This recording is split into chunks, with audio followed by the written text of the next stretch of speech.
ఈరోజు మా పిల్లలకి బాక్స్కి అయితే ఇలా 2 కలర్స్ తోటి మఫిన్స్ చేశాను.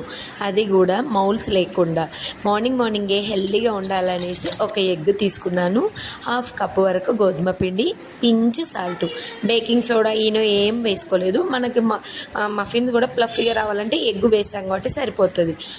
కొంచెం మిల్క్ వేసుకోవాలి. బ్యాటర్ మాత్రం పర్ఫెక్ట్గా ఉండాలి. స్వీట్నెస్ కోసం కొంచెం బెల్లం, ఒక 3 స్పూన్స్ వరకు బెల్లం వేసాను. ఈ విధంగా బాగా బీట్ చేసుకోవాలి. మనం ఎంత బాగా బీట్ చేసుకుంటే మఫిన్స్ అంత ప్లఫీగా వచ్చేస్తాయి. చూసారు కదా, బ్యాటర్ మనకి ఈ విధంగా ఉండాలి.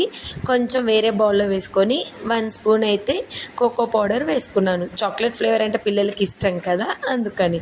ఇంకా మౌల్స్ లేకుంటే ఇలా పొంగనాల ప్యాన్ ఉంటే కొంచెం ఆయిల్ గ్రీస్ చేసి 1 స్పూను నార్మల్ది, 1 స్పూను కోకో పౌడర్ వేసుకొని ఇలా ఫోర్క్ తోటి అటు ఇటు పిచ్చి గీతలు గీయడమే.